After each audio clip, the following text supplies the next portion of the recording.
Iniciando mais uma videoaula PHP com programação orientada a objetos, conectando com o banco de dados MySQL, nós retornamos à construção do nosso banco de dados, quando na última aula estávamos tratando sobre triggers.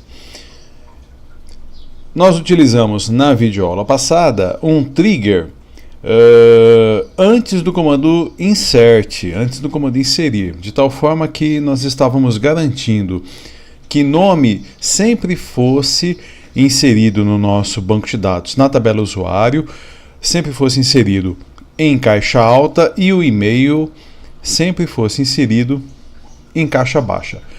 Seguindo a mesma linha de raciocínio, nós vamos agora trabalhar com o comando update. Então, a proposta é a seguinte: vamos executar um comando update, atualizar a tabela usuário, definindo um novo nome com o conteúdo Wagner Fernandes e um novo e-mail com o conteúdo wagnerfernandes@hotmail.com. Mas isso não vai ser aplicado em todos os usuários, todos os registros, melhor dizendo, da tabela usuário. Apenas naquele registro cujo ID usuário é igual a 1. Nesse exemplo que nós estamos dando, só tem um registro aqui na simulação da tabela, então o efeito ele é meio inexpressivo utilizar ID usuário igual a 1 numa tabela que só tem um, mas a ideia aqui, a proposta, é a utilização disso em toda e qualquer situação. Então, o que nós temos que ter em mente aqui é o seguinte: nós temos um conjunto de registros na tabela usuário e nessa situação que estamos apresentando, nós estamos tratando apenas dos campos nome e e-mail. O que vai acontecer aqui é o seguinte: nome vai receber um novo conteúdo e e-mail vai receber um novo conteúdo. Mas nós temos que nos atentar que já existe, então algo novo entrará e algo que é velho sairá. Então essa daqui é a interpretação que nós precisamos fazer para entender o funcionamento dos triggers, em especial desse trigger aqui.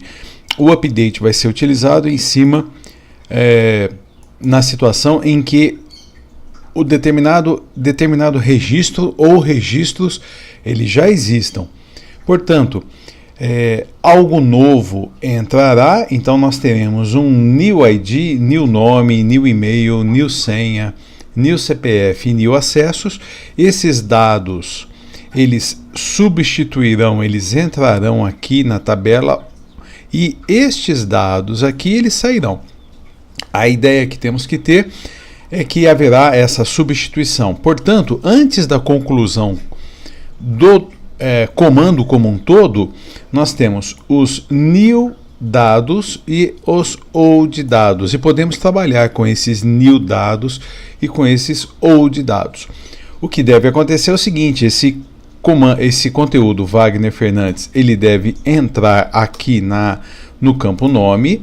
O conteúdo Wagner Fernandes@hotmail ele deve entrar aqui, e nós não fizemos no nosso comando update alterações para novas definições para os campos senha, CPF, tampouco ID usuário ou acessos. Mas quando nós executamos este comando, os outros recebem também seus valores que deverão entrar, que acabam sendo exatamente os mesmos que já tínhamos. Então veja que o new ID usuário ele permanece o mesmo. Eu vou selecionando aqui com cores para a gente poder visualizar. Então o new ID usuário, apesar dele não ter sido destacado no comando update, ele vai receber no new, ele vai receber o mesmo valor que tínhamos no old. Observe que o nome foi destacado no comando update, portanto, o nome não obrigatoriamente tem que ser igual, o new não obrigatoriamente tem que ser igual ao old. O e-mail também foi destacado, então não obrigatoriamente o novo tem que ser igual ao velho.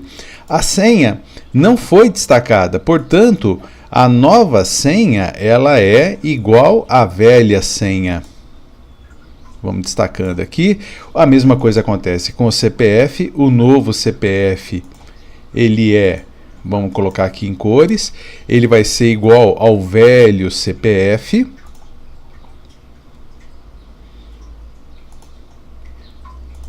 Aqui.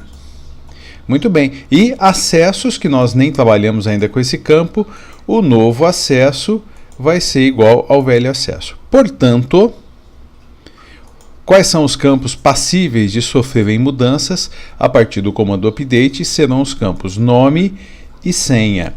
O usuário poderia ter digitado exatamente o mesmo conteúdo, como poderia ter feito alterações. E no exemplo que eu estou passando, foram feitas alterações. O nome velho era Wagner, passa a ser Wagner Fernandes. O e-mail velho era wagner@hotmail, passa a ser wagnerfernandes@hotmail. Uma vez disparado esse comando update, esta seria a nova composição do registro. O que vai acontecer aqui, no entanto, é o seguinte: o trigger vai antecipar a execução e vai trabalhar com os campos nome e e-mail, de tal forma que, apesar de ter sido inserido Wagner Fernandes com esta escrita lá no comando update, lá na tabela nós vamos ter esse resultado, caixa alta. E apesar do e-mail ter sido informado com esta grafia, obrigatoriamente o e-mail vai ficar todo em caixa baixa, hotmail.com, com esta grafia. Então, esta é a proposta do trigger que nós vamos apresentar na sequência aqui dos nossos estudos. Então, eu te encontro daqui a pouco na próxima videoaula para nós concluirmos a construção deste trigger. Até daqui a pouco.